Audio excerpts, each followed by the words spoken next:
¿Qué tan profundas, poderosas y complejas pueden llegar a ser las amistades femeninas? ¿Cuánto afecto, pero también cuánto odio puede llegar a surgir dentro de una serie de vínculos que están establecidos o controlados por una serie de discursos patriarcales que generan una inmensa violencia? Mi nombre es Diego Arboleda y estas son las meditaciones literarias.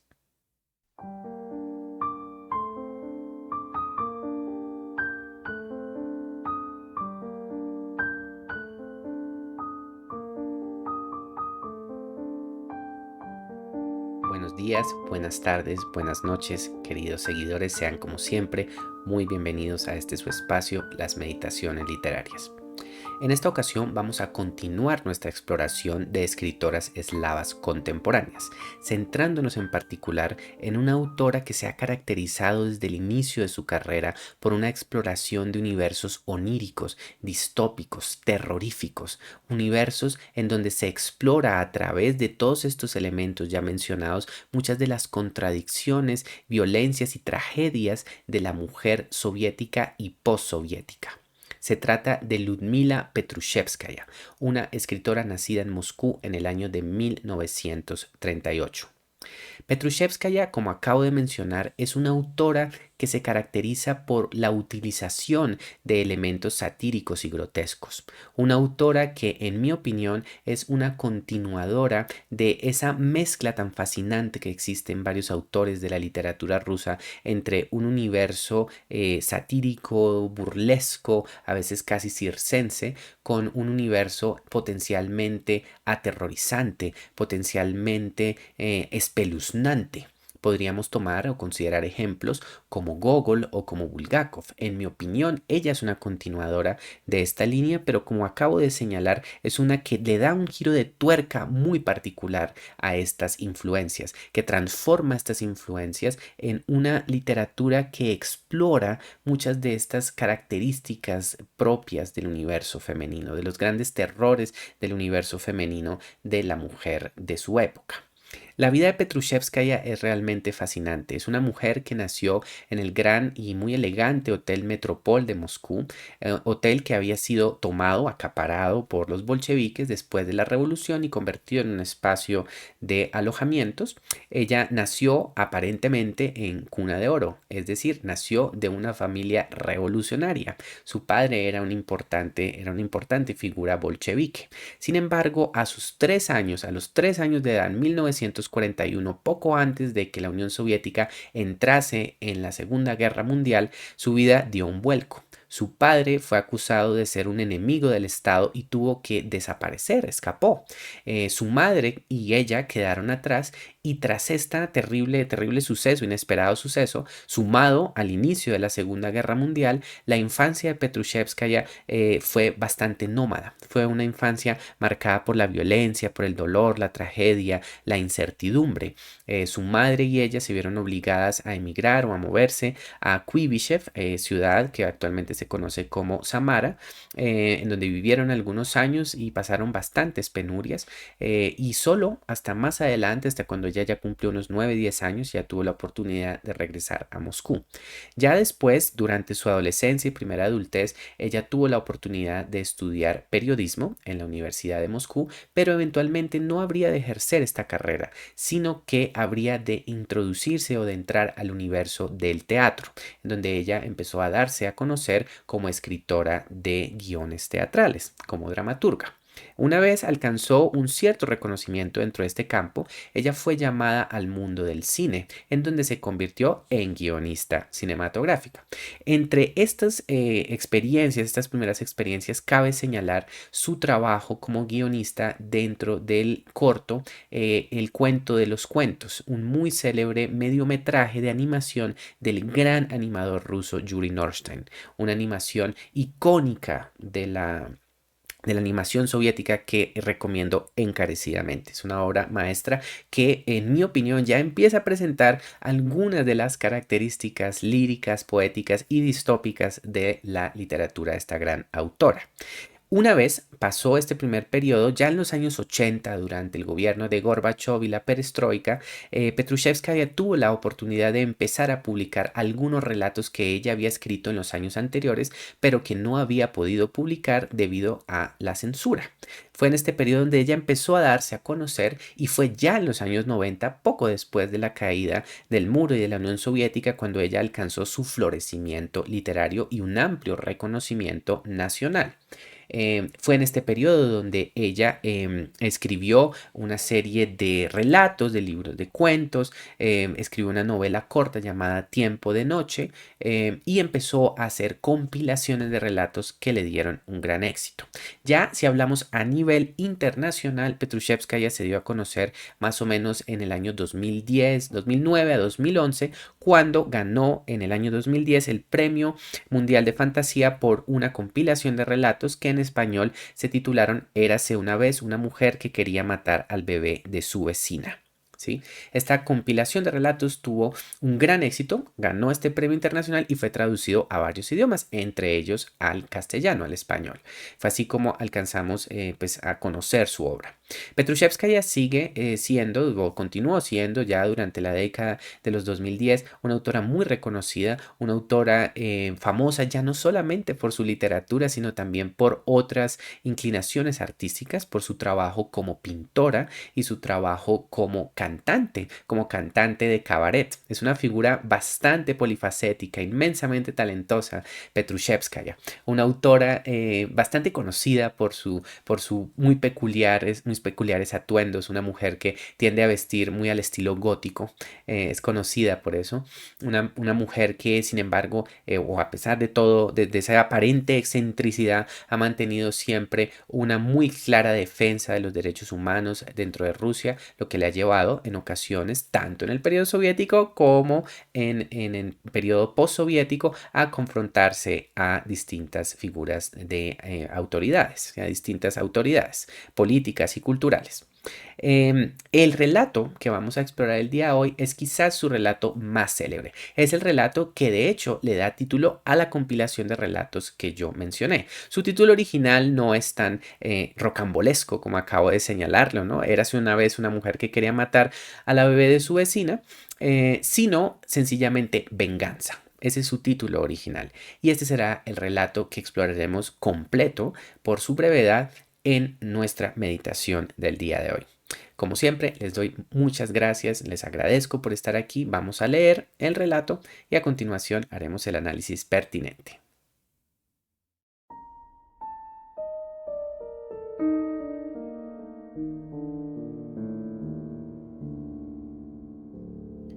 Había una mujer que odiaba a su vecina, una madre que vivía sola con un bebé. A medida que la criatura iba creciendo y aprendía a gatear, a la mujer le daba por dejar en el suelo, como por descuido, tanto un caso de agua hirviendo como una lata con una disolución de sosa cáustica, cuando no tiraba una caja de agujas en medio del pasillo. La pobre madre no sospechaba nada, porque su pequeña apenas caminaba aún y, como era invierno, no la sacaba a gatear por el pasillo. Pero no tardaría en llegar el momento en que el bebé pudiera salir de su cuarto y moverse a sus anchas por allí.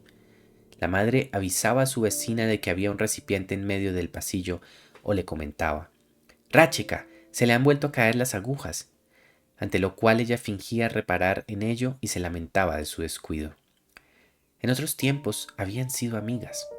Normal, aquellas dos mujeres solas en un apartamento con dos habitaciones tenían mucho en común e incluso compartían amistades que venían a verlas a ambas y se hacían regalos de sus respectivos cumpleaños. Además, no tenían secretos la una para la otra, hasta que Sina se quedó embarazada y Raya descubrió que la odiaba a muerte. Era el suyo un odio enfermizo. Empezó a llegar tarde a casa y no lograba conciliar el sueño por las noches. Continuamente creía oír una voz de hombre que le llegaba de la habitación de su vecina. Le parecía que estaban hablando y haciendo ruido, cuando lo cierto era que Sina siempre estaba sola. A esta le ocurría todo lo contrario. Se sentía más unida a Raya que nunca y llegó a decirle en una ocasión que era una inmensa suerte tener una vecina como ella, prácticamente una hermana mayor que nunca la dejaría en la estacada. Y, efectivamente, Raya ayudó a Sina a coser el ajuar del bebé y, llegado el momento, la acompañó a la maternidad, Si bien es verdad que luego no pudo ir a recogerla tras el parto, de modo que Sina se vio obligada a quedarse un día de más en la clínica, sin la ropita para la recién nacida, y al final tuvo que llevarse la casa envuelta en una manta toda rota del hospital con la promesa de devolverla. Raya alegó que había estado enferma, y esa misma excusa le dio en los días siguientes, en los que no bajó ni una sola vez a la tienda a hacerle la compra a Sina ni la ayudó a bañar a la niña, sino que se quedó todo el tiempo en casa con unas compresas en los hombros. Al bebé no quería ni mirarlo, y eso que Sina no paraba de llevarlo al baño o a la cocina o lo sacaba a dar un paseo. Y además tenía la puerta de su cuarto siempre abierta, como invitándola a pasar. Durante el embarazo, Sina había empezado a trabajar en casa con la máquina de coser. No tenía familia y de su buena vecina ya está todo dicho, así que no podía contar con nadie. Era ella la que había decidido tener el bebé y a ella le tocaba cargar con las consecuencias. Mientras la niña fue muy pequeña, Sina pudo ir sola de llevar los trabajos y a cobrar, dejando a la cría dormida. Pero cuando su hija creció un poco y empezó a dormir menos horas, se presentaron los problemas. Sina no tenía más remedio que llevársela consigo. Raya seguía quejándose de las articulaciones de los hombros y estuvo una temporada de baja, pero Sina no se atrevía a pedirle que se quedara con su pequeña. A todo esto, Raya estaba empezando a planear el asesinato de la niña. Cada vez más a menudo, mientras llevaba de la mano a la cría, que aprendía a dar sus primeros pasos por el pasillo, Sina veía en el suelo de la cocina un vaso, supuestamente lleno de agua, o se topaba con una tetera caliente encima de un taburete con el asa medio suelta, pero no sospechaba nada de nada. Al menos ella seguía tan contenta, cuchicheando con su hija y repitiéndole: «Di mamá». Pero entonces, cada vez que salía de compras o iba a entregar sus trabajos, empezó a dejar al bebé encerrado con llave, lo cual trajo sus consecuencias. Raya se ponía hecha una furia. En cierta ocasión, cuando Sina había salido, la niña se despertó sola en su cuarto y debió de caerse de su camita porque se oía su llanto por debajo de la puerta. Raya era consciente de que la niña apenas sabía andar, de que se había caído de la cuna y de que tenía que haberse hecho mucho daño, a juzgar por los gritos tan desgarradores que se oían al otro lado de la puerta, donde seguramente estaría tirada en el suelo. Raya fue incapaz de seguir soportando aquellos gritos, de modo que se puso unos guantes de goma, cogió un paquete de sosa cáustica que había en el baño, lo disolvió en un cubo de agua y se puso a fregar el pasillo, procurando que la solución penetrara por debajo de la puerta, muy cerca de la cual yacía la niña. Los gritos se tornaron en alaridos. Raya acabó de fregar el suelo del pasillo, lo dejó todo limpio, el cubo, el cepillo, los guantes, se vistió y se marchó a la clínica. Al salir del médico fue al cine, recorrió algunas tiendas y volvió a casa al anochecer. La habitación de Sina estaba a oscuras y en silencio. Raya estuvo un rato viendo la televisión y luego se acostó, pero no conseguía conciliar el sueño. Sina no apareció en toda la noche ni en todo el día siguiente. Raya cogió un hacha, abatió la puerta y vio que el cuarto estaba cubierto de polvo, y que había una mancha seca de sangre al lado de la cuna y un rastro muy ancho en dirección a la puerta. Nada quedaba de los chorretones de la soda cáustica. Raya fregó el suelo de su vecina, hizo limpieza y empezó a sentir una ansiedad febril. Por fin, al cabo de una semana, se presentó Sina, le dijo que había dado sepultura a la niña y que se había puesto a trabajar haciendo turnos de 24 horas. No dijo nada más. Sus ojos hundidos y su piel amarillenta y sin firmeza hablaban por sí solos. Raya no trató de consolar a su vecina. La vida en el apartamento parecía haber cesado. Raya veía la televisión a solas, mientras Sina trabajaba día y noche se reponía durmiendo. Parecía haber enloquecido. Lo llenó todo de fotografías de su hija. Los dolores de Raya iban de mal en peor. Ya no era capaz de levantar los brazos ni de caminar. Las inyecciones en las articulaciones ya no le hacían efecto. Los médicos le habían diagnosticado una acumulación de sales. Al final, Raya no estuvo en condiciones de prepararse la comida ni de poner siquiera la tetera al fuego. Cuando Sina estaba en casa, ella se encargaba de dar a comer a Raya, pero cada vez iba menos por allí. Decía que se le hacía muy duro. El dolor en los hombros le impedía dormir. Sabiendo que Sina trabajaba de auxiliar en una especie de hospital, Raya le pidió que le consiguiera algún calmante fuerte, del estilo de la morfina. Sina le dijo que no podía. «Yo no me dedico a esas cosas». «Entonces tendré que tomar más de estas. Dame 30 pastillas». «No, ni pensarlo», dijo Sina. «No seré yo quien te ayude a morir». Pero si soy incapaz de usar los brazos, replicó Raya. No vas a librarte tan fácilmente, dijo Zina. Entonces la enferma, haciendo un esfuerzo sobrehumano, alcanzó el frasco con la boca, quitó el tapón con los dientes y se tragó todas las pastillas.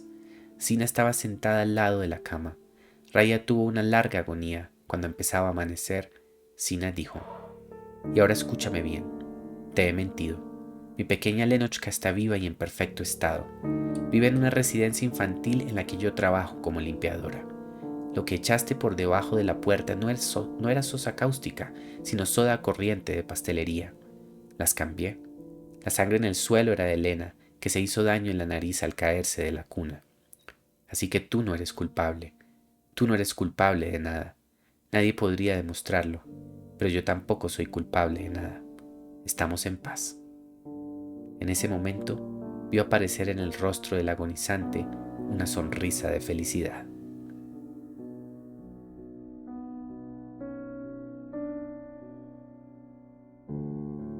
Espeluznante relato, ¿no?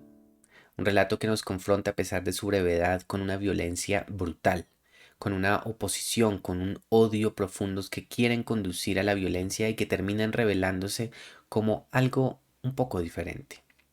Es un relato que en su superficie obviamente podría leerse como un acto de mera expresión y de odio entre dos mujeres, ¿sí? La competencia, el menosprecio entre dos mujeres. Pero que creo yo que si empezamos a leer entre líneas, nos refleja, nos expresa una realidad mucho más compleja. Nos sugiere una sociedad profundamente violenta, una sociedad profundamente machista, una sociedad que también ha impulsado a una posición de extrema soledad y de violencia a estas mujeres y que al menos en parte nos ayuda a comprender el porqué de este horror. ¿Sí? Es una de estas grandes características de la obra de Ludmila Petrushevskaya, este don de presentarnos a través de pequeños universos, de pequeñas pinceladas, una realidad política mucho más compleja que nosotros debemos tratar de intuir. Entonces vamos a tratar de descubrir cuáles son algunas de esas dinámicas secretas presentes en el relato. Comenzamos, por supuesto, con una expresión que parece surgida de un cuento de hadas. Había una vez, pero esta vez, en vez de hablar de un cuento de hadas con todas sus posibilidades mágicas y sanadoras o fantásticas, entramos de inmediato en un universo de horror. ¿Sí? Este no sería, si jugáramos con la comparación, el mundo de hadas, no sería un universo de un mundo de hadas de una película de Disney, animada, alegre, sanitizada, sino que estaríamos entrando en el mundo de los cuentos de terror, de los cuentos de hadas de terror de los hermanos Grimm o de algunos de Charles Perrault. ¿Sí? Creo que eso nos presenta también el tono con el que nosotros vamos a aproximarnos a esta narrativa. Lejos de intentar ser una narrativa 100% realista, Petrushevskaya siempre nos ubica en un universo un poco incierto, un universo que se ubica entre la realidad y la pesadilla. Creo que en este relato eso queda muy bien caracterizado. Por lo tanto, esa utilización del había una vez nos sugiere también un universo mágico, trágico, horrendo, en donde habrán de suceder terribles sucesos. ¿Sí? Entonces, buen principio, buen arranque tenemos allí.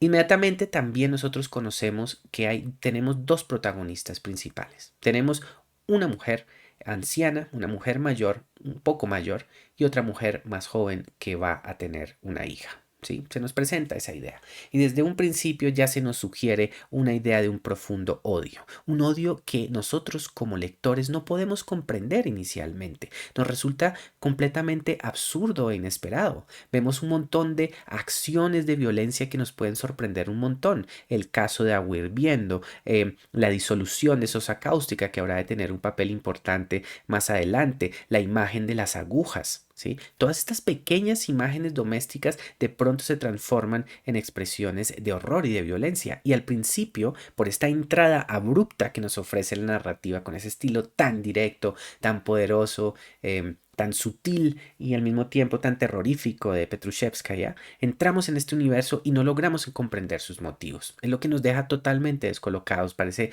como si hubiéramos entrado en un universo de una película de terror. Vemos, sin embargo, que también hay un aparente engaño de parte de una de estas mujeres. Una mujer se engaña a sí misma y quiere creer, o aparentemente cree, al menos en este momento de la narrativa, que su amiga solo busca el bienestar para ella y su hija. Y al contrario, constantemente le está diciendo, mira, se te olvidó esto, mira, se te olvidó aquello. Y la otra pretende decir o pretende aparentar que no se había dado cuenta de estos pequeños actos de violencia que se estaban acometiendo allí. De modo que, insisto, partimos con un universo o dentro de un universo, la narrativa comienza expresándonos un universo terrorífico, un universo con evocaciones de un cuento de hadas, un universo en donde se nos presenta de una manera muy directa a dos protagonistas femeninas y en donde se nos muestran una serie de violencias que parecen inexplicables. Se nos señala a partir de este punto que las dos en su momento habían sido amigas. Esta no es una historia de violencias congénitas, heredadas, al menos aparentemente, ¿no? Sino que son dos amigas que de un momento a otro se transformaron en enemigas, o al menos una de ellas transformó a la otra en su enemiga. Se nos dice, y aquí es donde nosotros podemos empezar a descubrir algunos de estos sutiles elementos propios de la narrativa, se nos sugiere, se nos dice que estas dos mujeres comparten un apartamento con dos habitaciones. Comparten, por supuesto, también amistades y comparten a veces regalos, etcétera. Pero lo que a nosotros nos debe interesar es el hecho de que compartan un apartamento. ¿Qué nos quiere decir esto? Esto claramente nos está posicionando en un universo de previo o inmediatamente anterior a la caída del mundo soviético, un universo soviético. Estamos pensando y entrando en el universo de los apartamentos soviéticos, de estos universos compartidos, estas casas compartidas que el Estado entregaba a sus ciudadanos y ciudadanas. Esa es una posibilidad. Otra, porque la narrativa se mueve también en estos universos inciertos, es que nos demos cuenta de inmediato que se trata de dos mujeres que provienen o son parte de una clase social popular con menos dinero, con menos capacidad adquisitiva. ¿Sí? Son dos personas más humildes, digamos así, a nivel económico. Entonces, esto también nos posiciona entonces en dos niveles. Uno, dentro del universo de la sociedad soviética de su época. Y dos, dentro de un universo de necesidad económica. Ya aquí se nos empieza entonces a sugerir esa doble tensión presente. Muy, muy interesante. Em, y se nos dice, y aquí es otro detalle muy revelador, que las dos habían sido amigas hasta que una de ellas quedó embarazada y la otra se dio cuenta que la odiaba profundamente, que la odiaba a muerte. Un odio enfermizo, se nos dice. Ah, aquí ya empezamos a descubrir otros matices. ¿Por qué? ¿Por qué creen ustedes que surgiría este odio tan profundo en el momento en que la otra quedara embarazada? Creo que para entender esto debemos remontarnos un momento otra vez a la noción del hombre y la mujer socialistas, sobre tema sobre el que hablé con más detalle en el video previo de este ciclo dedicado a escritoras eslavas contemporáneas, en el video dedicado a Victoria Tokareva, que recomiendo encarecidamente. Allí hablábamos un poco también cómo existían una serie de concepciones ideológicas sobre cómo debía comportarse una mujer y cómo debía comportarse un hombre. Y es evidente que aquí, una vez más, dentro de este universo que nos presenta aquí la obra, este pequeño relato, este magistral relato, queda muy claro que la mujer tiene una responsabilidad central, que es la de procrear, ser una madre. ¿Sí? Es clave eso, tiene que ser una madre, pero no puede ser solamente una madre cualquier mujer que procree, no, sino que tiene que ser una madre que sea el centro de un universo familiar. Tiene que estar no, parte, tiene que ser partícipe, tiene que ser la constructora central de un universo familiar. Entonces aquí ya nos vamos dando cuenta que de una manera indirecta la narrativa nos presenta estas expectativas a veces tan violentas y opresivas que las mujeres tenían que cumplir en su momento. Y descubrimos que ninguna de estas dos mujeres está dentro de esta posición ideal, dentro de esta posición soñada. Ambas son mujeres solitarias. Son mujeres que tienen que acompañarse una a la otra por una necesidad económica no explícita. Dos mujeres que, insisto, se encuentran en soledad, que no son parte de un círculo familiar. Y es allí donde nosotros nos damos cuenta que esta sugerencia del embarazo empieza a generar una tensión. Una tensión porque desde dentro de la perspectiva social, desde la perspectiva social general en la cual estas mujeres se encuentran, se enmarcan, la idea de una mujer embarazada sin estar dentro, sin ser parte de un universo matrimonial, era muy mal vista. Cosa interesante de descubrir, ¿no? Que en muchas sociedades, indistintamente de su aparente filiación política, religiosa o no religiosa, existía siempre una posición crítica y un prejuicio en contra de mujeres que quedasen embarazadas fuera de un universo matrimonial. Entonces queda claro aquí que esta mujer también ya está rompiendo, por así decirlo, algunas de esas reglas. Pero llevémoslo más allá. ¿Por qué la amiga se sentiría tan molesta?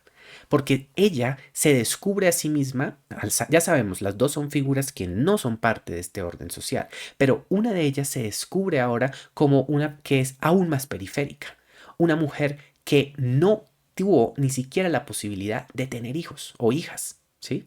Y queda por lo tanto aún más excluida. Dentro de esta periferia que la misma sociedad machista, que esta misma sociedad limitante genera, una de las mujeres súbitamente se encuentra en una posición aún más separada, aún más alienada.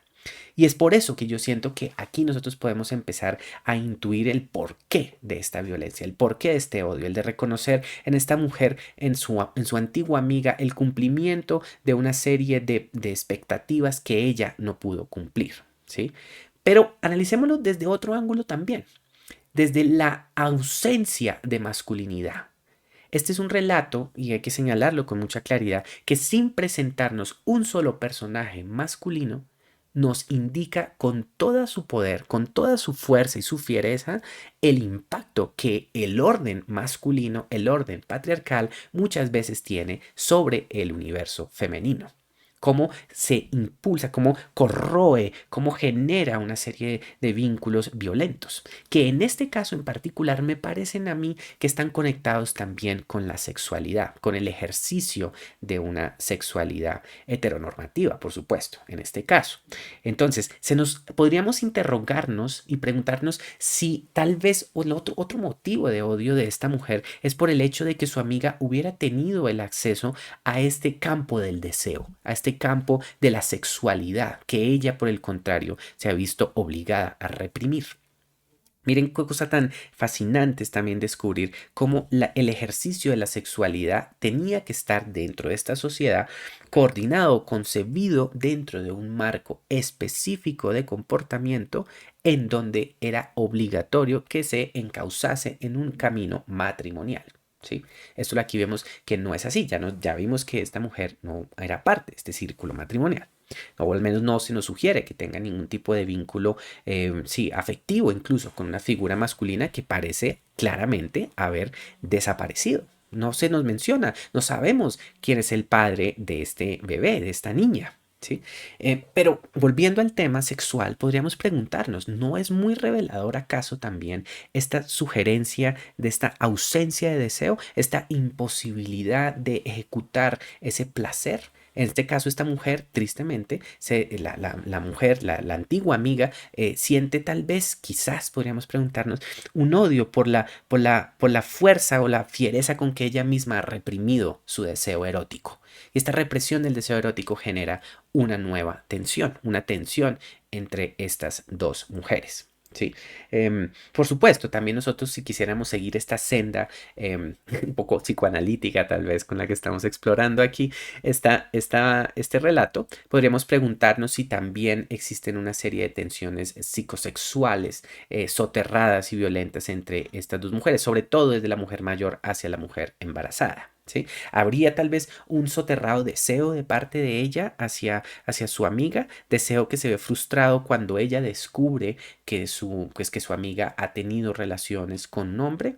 Hay varias preguntas ahí. Es realmente fascinante este universo de incertidumbres y de múltiples interpretaciones que nos presenta la autora. Es realmente fascinante. Y miren cómo podríamos preguntarnos también, siguiendo este camino del deseo, esta pregunta sobre el camino del deseo, si esta mujer no tiene justamente un anhelo, esta mujer mayor no tiene un anhelo de ejecución de su instinto erótico. Miren cómo se nos señala que continuamente creía oír una voz de hombre que le llegaba de la habitación de su vecina. Le parecía que estaban hablando y haciendo ruido, cuando lo cierto es que Sina siempre estaba sola. Qué frase tan devastadora, porque nos demuestra las malinterpretaciones, por un lado, de esta mujer, movidas también por su deseo, por su envidia quizás, por su anhelo de satisfacción sexual, que la llevan a ella a imaginarse que su vecina tiene un amante, amante que ella no tiene, y que sin embargo, como descubrimos inmediatamente, es solo una fantasía que tristemente se revela como completamente falsa, una fantasía que cae y nos muestra por el contrario, una realidad en donde su vecina Sina está siempre sola, es una mujer solitaria. Nos queda claro que entonces tal vez este ni siquiera haya sido un embarazo deseado. Tal vez fue el resultado de un encuentro efímero con algún hombre que desapareció, que nunca tomó ninguna responsabilidad, nunca se comprometió a la crianza o al apoyo de esta criatura. Y esto genera de inmediato una noción de alienación. Es terrible descubrir que dentro del universo en donde se encuentran estas dos mujeres, ambas están alienadas, cada una a su manera. No existe una posibilidad de un florecimiento individual o identitario de una mujer sin esa presencia de un hombre. Y por lo tanto, en su ausencia, solo queda este acto de violencia, este acto de confrontación. Es absolutamente horrendo descubrir que una sociedad pueda impulsar o conducir a estos caminos en donde ya no sea posible el ejercicio de una sexualidad más abierta, el ejercicio de una independencia más abierta, sino que por el contrario, en esa ausencia o esa no presencia de la figura masculina se generen más violencias, se generen odios, rencores. Es muy fascinante cómo, siento yo, Petrushevskaya, sin mostrarnos los efectos directos, sin mostrarnos esas figuras masculinas de violencia, sin mostrarnos esa sociedad de control del cuerpo femenino, del deseo femenino, nos muestre, sin embargo, todos sus devastadores resultados y cómo, al menos en este momento, una de estas mujeres va a encaminar su odio no a este sistema que ella no puede transformar, por supuesto, porque está totalmente controlado por un orden masculino, un orden opresivo, sino que lo dedica, lo conduce este odio a su vecina hasta querer su aniquilación, la aniquilación completa de su hija. Entonces, ahí hay una imagen que resulta bien, bien impactante. Y por supuesto, tengamos muy claro eso, ¿no? Está la idea de que se trata de una hija, ¿sí? De que este no es un bebé, es una bebita, una hija. De modo que nosotros podemos preguntarnos también, o podemos leer este texto quizás, como un juego intergeneracional, como cómo distintas mujeres se posicionan dentro de este orden social. Ese es un tema que fascina mucho a muchas de estas escritoras eslavas, soviéticas y postsoviéticas, cómo distintas generaciones se conectan, se relacionan entre sí y cómo dialogan con esas sociedades opresivas, con esos discursos e ideologías opresivas. Muy fascinante, ahí está. Podríamos preguntarnos si al caso tal vez esa postura también de odio de la vecina mayor surge de este respeto a rajatabla o de este seguimiento a rajatabla que ella tiene en su propia mente de un orden muy específico que ella por supuesto no cumplió y que por lo tanto siente una sensación de incompletitud que se encarga de atacar o de destruir aún más a la más joven, ¿sí? La más joven, por el contrario, parece tener una relación más fluida con su propia sexualidad, una aceptación por lo menos de este acto y de la necesidad de criar a su hija. Y la pregunta entonces se vuelve a nivel simbólico, metafórico, ¿qué va a pasar con estas nuevas generaciones? ¿Qué van a pasar con ellas? Con estas nuevas niñas, con estas nuevas criaturas que están llegando aquí.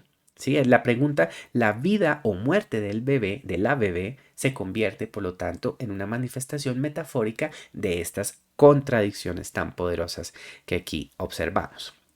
Entonces, pero bueno, volvamos al relato. Vemos que hay hay una aparente aceptación de Raya a esta niña. Dicen que le ayuda a coser el ajuar, como que ella continúa, si se dan cuenta, muchas de estas costumbres, tradiciones propias, pero en el momento más definitorio, más definitivo, abandona a su amiga y la deja en el hospital, la deja a su suerte. Y es ella la que tiene que devolverse con su bebita y con una mantica prestada. Es una imagen también de menosprecio y de violencia. Y después se nos indica claramente que no tiene el menor interés en ayudar a su vecina a cuidar a la niña, sino que no quiere mirar al bebé, a la bebé, que no le interesa colaborar, aunque su vecina mantiene la puerta abierta. Otra vez, a través de las acciones se nos sugieren un montón de sensaciones o de pensamientos no descritos en la narrativa. Eso demuestra otra vez el inmenso talento de Petrushevskaya dentro de la narrativa corta. No necesita que nosotros nos adentremos a través de una serie de monólogos interiores de conciencia a los personajes, a estas figuras, a estas mujeres, sino que nos presenta sus acciones y a través de ellas nosotros podemos interpretar cuáles son sus deseos. Y en este caso en particular es evidente que la mujer más joven anhela o tiene como sueño que su vecina se convierta en la madrina de su hija, que la acepte, que la reciba, que la visite, pero en su ausencia o en la falta de acción, su vecina mayor demuestra todo su deseo, todo su odio, todo su menosprecio a esta posición. Entonces, así ya vemos otra vez, a través de pequeñas dinámicas vemos este desarrollo. Conforme vamos viendo el avance de los años, del tiempo, vemos que pues, la niña va creciendo y esta mujer se ve en una posición bastante complicada.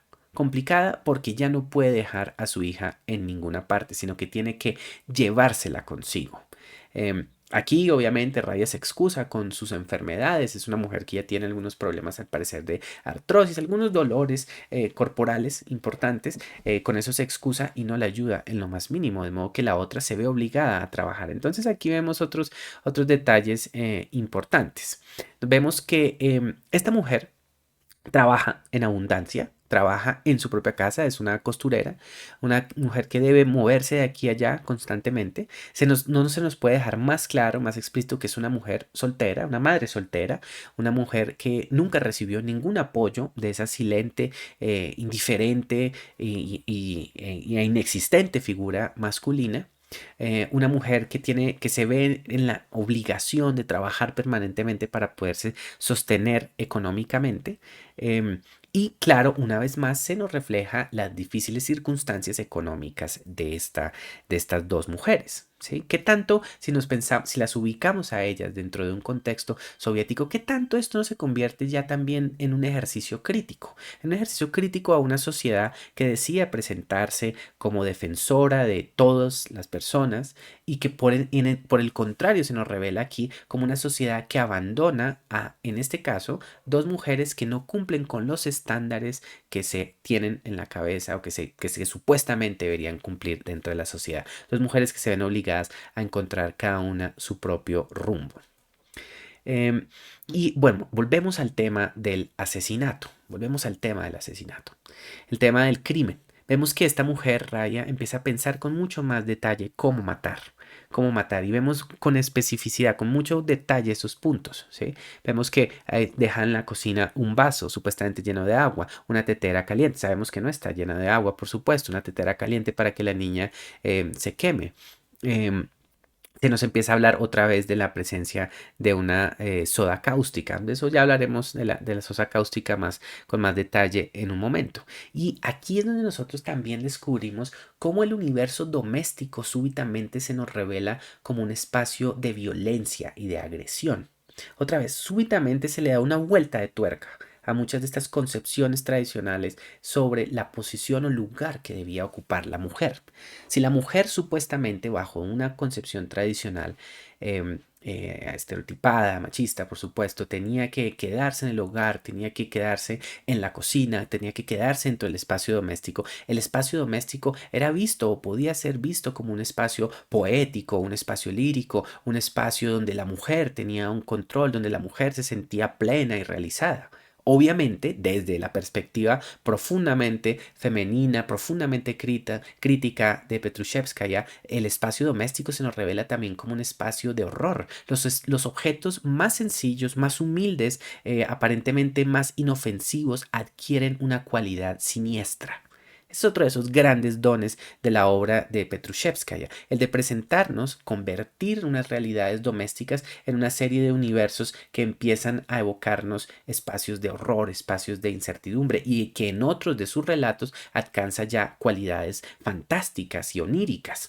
Pero eso es muy evidente. Y hay otro detalle siguiendo esta línea también de lo onírico y de lo fantástico, es la utilización o la creación de universos distópicos cuyas últimas reglas de opresión jamás son explicadas.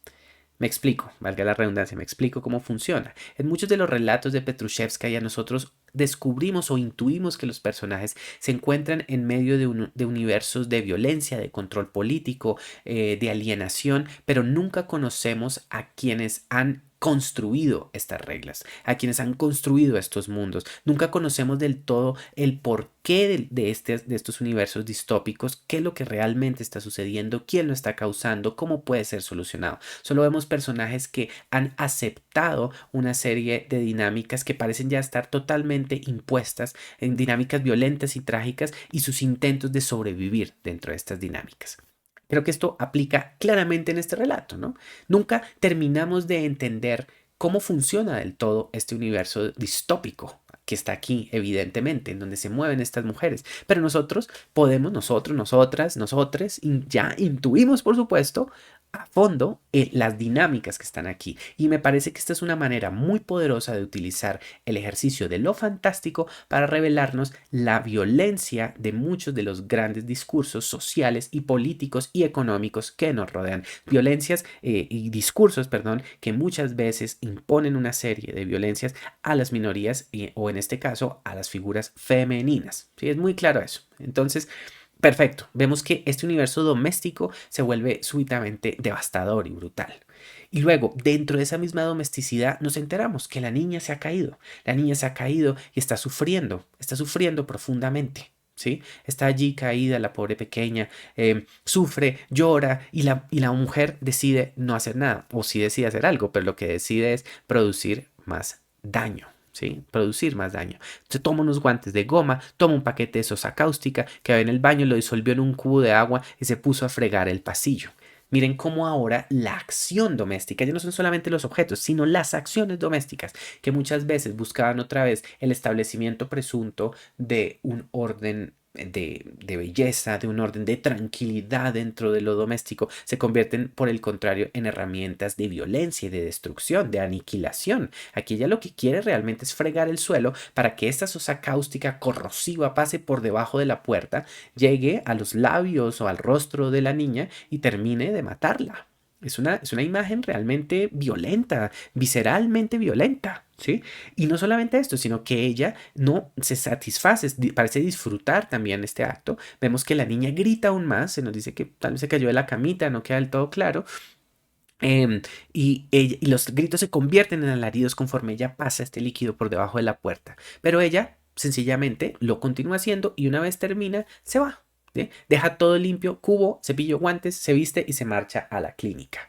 Dos elementos. Uno, esta noción de limpieza, esta noción de higiene que esconde algo muy siniestro también. Esta noción de perfección y de pureza, de orden absoluto que por el contrario esconde un montón de elementos brutales. Yo no puedo dejar de pensar aquí también cómo muchas veces sociedades totalitarias han celebrado o han exaltado discursos estéticos que muchas veces buscaban justamente un equilibrio, un orden, un universo presuntamente aséptico, bello y elegante, que escondía, por supuesto, un montón de violencias políticas, sociales y de dinámicas, bueno, en este caso, violencias de género también, muy profundas, ¿sí? No puedo dejar de pensar en eso, no puedo dejar de pensar cómo a través de esta limpieza doméstica, de este orden doméstico, también Petrushevskaya nos evoca unos universos totalitarios. Y otra vez está la imagen de la clínica. Si se dan cuenta, la clínica aparece una y otra vez, que aquí por supuesto adquiere una connotación trágica y satírica, porque la clínica, el espacio de salvación, curación, por el contrario, se convierte es en un espacio de sombra, es en un espacio en donde estos personajes, esta mujer en particular, se refugia después de haber cometido un horrendo crimen. Muy poderoso. Después de eso, continúa, ella sigue, ahora va al cine, miren, ¿sí? Como quiero olvidar mis violencias, pretender que no existen, vuelve a casa y tiene la curiosidad de saber qué ha sucedido. A ella la corroe la curiosidad, la corroe la ansiedad. Aquí nosotros ya también podemos empezar a preguntarnos qué es lo que ocurre dentro de su mente, dentro de la mente de Raya. Evidentemente hay una satisfacción profunda por haber alcanzado, o al menos eso ella cree, haber alcanzado este crimen, haber logrado asesinar a esta niña. Pero por el otro lado también hay una ansiedad que parecerá irse transmutando en lo que resta del relato y convertirse en algo tal vez un poco diferente. Vamos a ver qué es en un momento. Pero por lo pronto lo que nosotros vemos es que ella en su curiosidad se desespera, llega hasta un punto en que se desespera hasta que tumba la puerta con un hacha que, bueno, eso sí es pura evocación dostoyevskiana, me parece a mí, como el hacha asesina, ¿no? El hacha homicida de Raskolnikov, aquí adquiere otro uso, ¿no? Es el hacha que interviene, que destroza la puerta y que permite acceder a otro espacio doméstico en donde una horrenda violencia ha ocurrido. Es interesante también que esta violencia la haya desarrollado, construido ella sobre todo en su mente. A partir de los gritos de la niña, ella ha construido también una serie de fantasías de violencia y de muerte. Entonces, ella invade este espacio y no encuentra nada. Pasa el tiempo y luego su vecina vuelve. Vecina vuelve y parece estar totalmente devastada. Ojos hundidos, piel amarillenta, nos dice todo, aparentemente. La niña ha muerto, lo dice. La niña ha muerto, ha sido enterrada y ella ha decidido enterrarse en vida en el trabajo. Es nefasto también, ¿no? Ver cómo este es un relato que también nos muestra, y eso ocurre en varios relatos de Petrushevskaya también, cómo el trabajo, lejos de ser un símbolo de progreso, es un espacio de escape a muchas de nuestras violencias, a muchos de nuestros horrores. Es un espacio que también parece resultar insuficiente para darnos a nosotros una serie de comodidades o de genuinamente permitirnos un salto económico importante que nos permita ya descansar. No, aquí esta mujer, después de este acto de muerte aparente de su hija, después del asesinato aparente de su hija, se entrega a ese un trabajo destructivo, aniquilador, con el objetivo de olvidar, olvidar, olvidar, olvidar. Entonces todo parece tomar un tinte completamente trágico, absolutamente destructivo. Esta mujer ha logrado aniquilar a esta otra niña. Pero pensemos también cómo esto nos habla dentro, por supuesto, de estas concepciones tradicionales de género, cómo se ha aniquilado también la posibilidad de la progenie, de la herencia, de la transformación. Me parece muy representativo que sea justamente una bebita, una niña, la que haya sido aparentemente asesinada. Se nos demuestra cómo también por una serie de violencias externas, las mujeres, en este caso estas dos mujeres, en vez de aliarse en contra de esta violencia, una de ellas se dedica a destruir a la otra. Se convierte en un juego de violencias y de venganzas brutales. ¿Sí? Estas mujeres han decidido aparentemente continuar, ya sea consciente o inconscientemente, continuar estas dinámicas de control y de violencia que el mismo mundo les ha impuesto. No hay una noción de sororidad, no hay una noción de alianza, de trabajo colectivo, no, sino una noción de aniquilación que muy tristemente, ¿a qué equivale? ¿Qué nos dice el relato? ¿A qué nos aparenta conducir? ¿A qué nos va a conducir? A la aniquilación de cualquier posible discurso femenino independiente y libre. Es lo más terrible. Eso es lo que también simboliza el aparente asesinato de esta niña. La aniquilación de cualquier posibilidad de un pensamiento que ya, femenino por supuesto, que ya no esté dominado por estas violencias tradicionales que ellas han tenido que soportar durante toda su vida. Es la aniquilación de ese posible legado, de ese posible futuro. Si nosotros lo jugáramos a nivel simbólico, es como si aniquiláramos cualquier constructo ideológico feminista y por el contrario celebráramos un constructo de control machista, patriarcal, que solo podría conducir eventualmente a la destrucción de cualquier independencia, un discurso femenino. Es una cosa totalmente distópica, trágica, terrible. No puede quedar más terrible. Y miren cómo esto parece adquirir pues unos ribetes, sí, casi dementes, ¿no? Esta mujer trabaja denodadamente y se obsesiona también, lo llena todo de fotografías de su hija, parece estar obsesionada con esa memoria de ese ser perdido. La memoria otra vez se convierte en un espacio de refugio, pero también en un espacio de tormento. Y es aquí donde nosotros descubrimos una vez más que la narrativa del sufrimiento tan característica de la literatura rusa vuelve a aparecer con todos sus bemoles, con todos sus colores oscuros en una obra como esta. ¿Sí? Una narrativa de dolor, de sufrimiento, de tragedia. Y dicho dolor y sufrimiento empiezan a manifestarse también físicamente en el cuerpo de nuestra asesina. Pasa el tiempo. Podemos decir, listo, aquí hubo un homicidio, murió esta niña, la otra mujer está devastada, entregada a la memoria desesperada de esa niña que ha muerto, y la otra mujer, la asesina, ahora se entrega súbitamente, o más bien que entregarse su cuerpo empieza a desconfigurarse, empieza a caerse a pedazos, lo vamos viendo. Dice que ahora tiene dolores en cada una de las articulaciones, paso a paso, cada vez le duele algo más, ¿sí?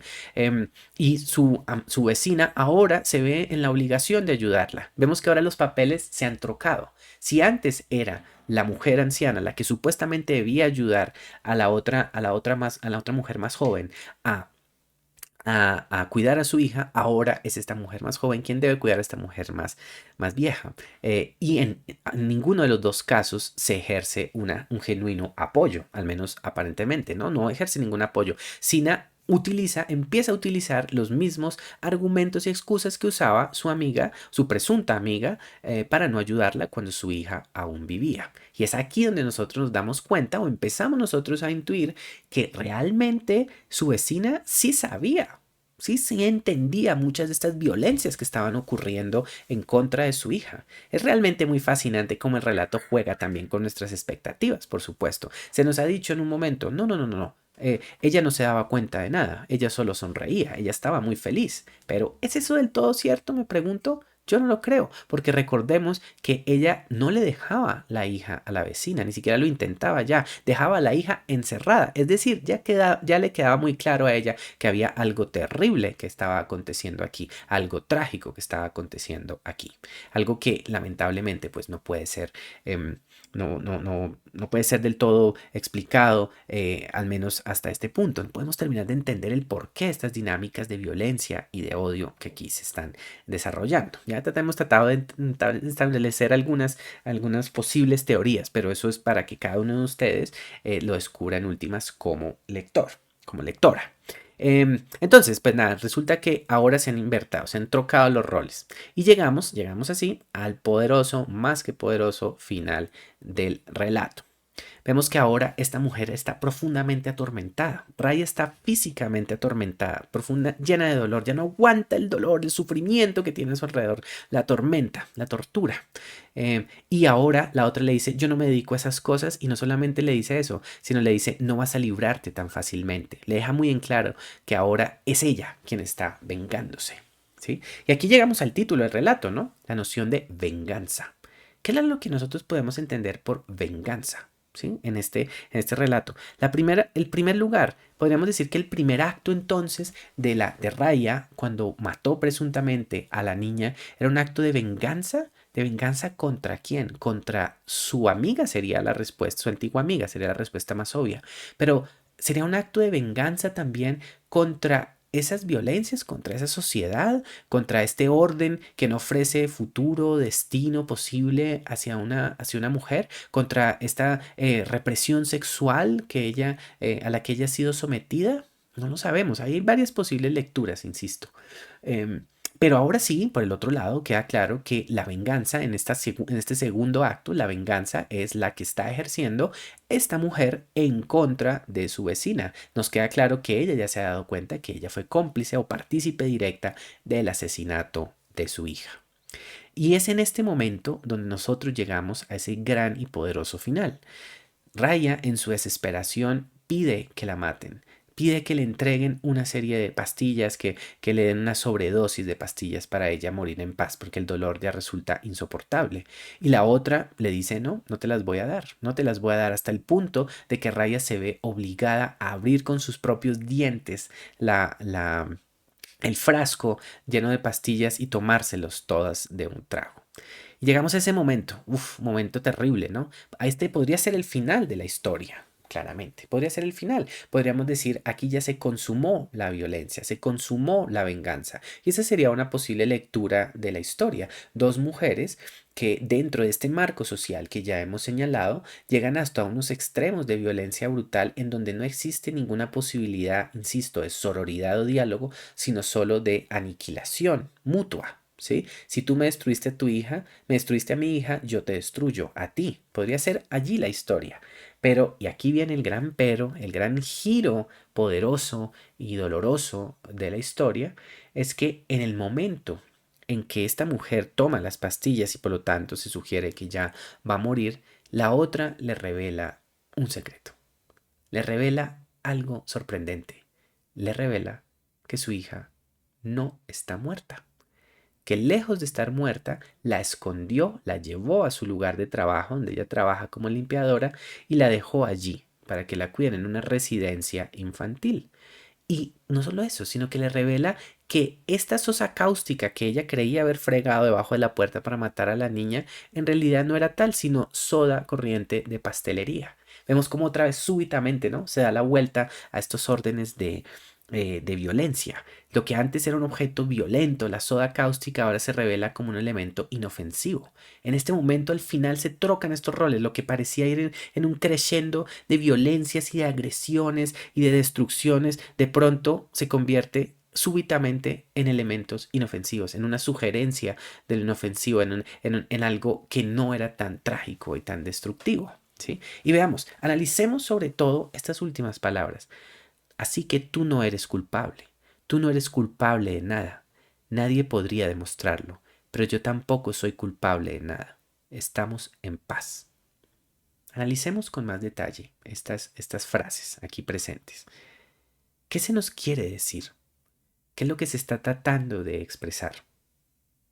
Primero, lo que debemos es darnos cuenta que dice, tú no eres culpable. Es decir, tú no eres culpable de haber matado. Tú no mataste a nadie. La niña está viva. No eres una asesina. No eres culpable de nada. No has matado. No eres la persona destructiva que tú creías ser. No lo eres. Nadie podría demostrarlo, pero yo sé que no es así. No mataste. Por el otro lado dices, yo tampoco soy culpable. ¿Por qué?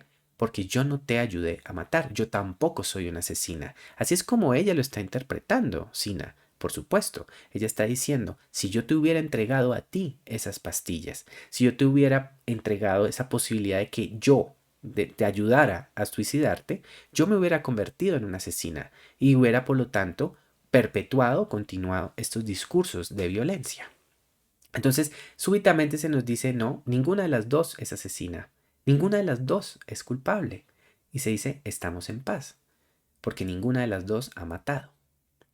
Pero, llevémoslo más allá, llevémoslo más allá. ¿Qué nos quiere decir esto? ¿Es acaso entonces la manifestación física del cansancio, de la enfermedad de Raya, una manifestación quizás de una culpa creciente que ella tenía dentro de su corazón?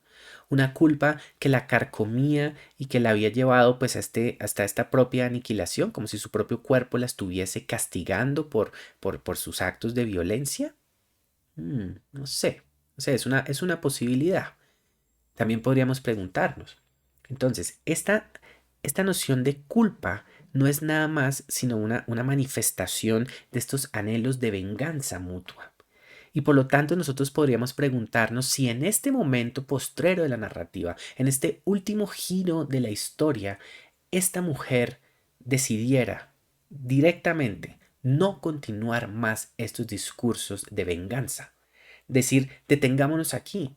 Tú y yo no debemos seguir estas ideologías, estas enseñanzas de brutalidad que nos han sido enseñadas, que nos han sido impuestas durante tanto tiempo. No creamos más en ellas, rompamos este ciclo de horror y de violencia y por el contrario pensemos en un futuro en donde pueda existir otra forma de entender lo femenino, una forma de solidaridad, de esperanza, de perdón y por supuesto de redención y de vida.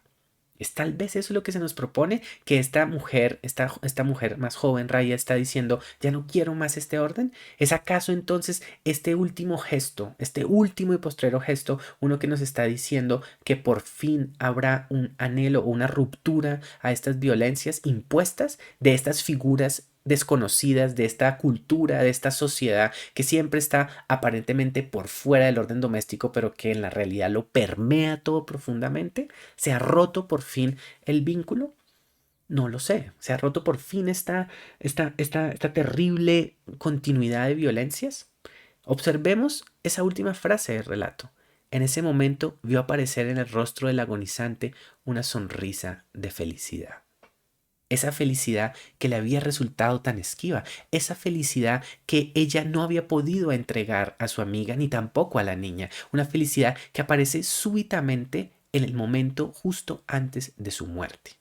Primero, es claro que una vez más, otra vez en esta reflexión sobre las dinámicas del sufrimiento, el sufrimiento se convierte en un elemento de redención. Es como si el mismo personaje de Raya, después de este gran camino de pesar y dolor y de sufrimiento y de suicidio, porque realmente está al borde de la muerte después de la sobredosis de pastillas que se ha tomado, por fin podrá encontrar la salvación, una sublimación o un escape a estas violencias que ella creía haber impuesto a la sociedad. Otra vez, es esta dinámica pues que ya obviamente nos evoca a Dostoyevsky, nos evoca a muchos autores rusos que por supuesto han tenido como centro la exploración de las dinámicas del sufrimiento.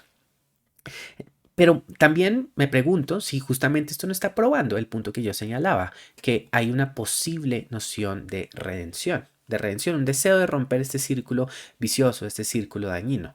Por supuesto, lo sé, queda la pregunta de si es necesario que lleguemos a este nivel de violencia, a este nivel en donde una de las dos mujeres ya está agonizante, justo antes de su muerte puede por fin entender. Es necesario que lleguemos hasta el borde de la muerte para por fin poder comprender la malignidad de determinados actos, la violencia, nuestros discursos impositivos. Es necesario que lleguemos a ese punto y me pregunto yo también, ¿es en últimas satisfactorio o es que acaso también, porque podríamos leerlo de otra manera, era necesario que esta mujer muriese para que por fin pudiera haber una genuina redención en las futuras generaciones, es decir, en Sina y en su hija? ¿Es necesario que ella muera? ¿Es necesario, por lo tanto, que mueran esos discursos del pasado por completo y las personas que los poseen? ¿Es imposible entonces una coexistencia común en el mundo?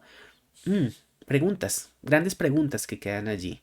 Yo, personalmente, por supuesto, quiero leer este final como una manifestación, por supuesto, de una posibilidad de redención, de una posibilidad de ruptura de este orden, de estos órdenes de violencia que afectan sobre todo y profundamente al cuerpo femenino, a la herencia femenina, a las relaciones femeninas. Quiero creer que es posible que en este último y postrero momento esta mujer o estas dos mujeres por fin pudieran empezar a establecer un vínculo de una alianza, una sororidad genuina, una visión de redención y de salvación y sobre todo una creencia profunda en la vida por encima de un anhelo de venganza. Quisiera creerlo, pero soy consciente de las posibles interpretaciones que nos puede ofrecer este final del relato. Puede resultar también insatisfactorio, puede que fuera una manifestación última de esta venganza, que es necesario que ella muera para que pueda alcanzarse un nuevo campo. Tal vez solo es posible a través de la muerte esta resolución. Yo quiero creer que no es así, pero lo que sí no puedo negar es la increíble potencia de este relato, cómo nos desnuda de una forma directa, corta y macabra una serie de realidades de violencia que nosotros debemos confrontar, de las cuales debemos ser conscientes y contra las que hay que luchar.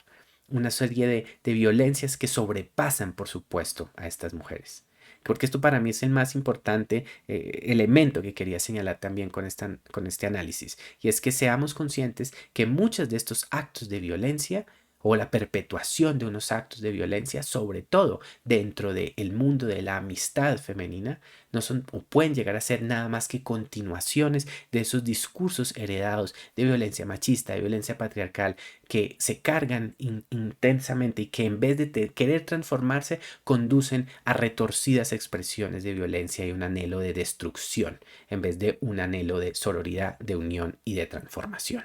Que ojalá sea la posibilidad última y genuina, que se busque la transformación, que se busque la alianza, que se busque la construcción de nuevas feminidades, de nuevos discursos que también se estén siempre pensados dentro de la visión del diálogo, de la comunión, de la comunicación y sobre todo de la esperanza y de la vida. Que estas niñas, con todo lo que esto representan, y nos indiquen también la posibilidad de unos nuevos discursos que florezcan, crezcan y se mantengan en vida al mismo tiempo que estos otros discursos previos también puedan sobrevivir, que todas las generaciones, indistintamente de las mujeres mayores, de las madres, de las niñas, que todas las mujeres puedan coexistir en una intensa fraternidad, en una sororidad verdadera llena de alegría y de esperanza. Que así sea, quiero creerlo, pero el relato, por supuesto, nos deja en una poderosa ambigüedad. Muchísimas gracias por su presencia en esta sesión. Mi nombre es Diego Arboleda, estas son las meditaciones literarias y hasta una próxima ocasión.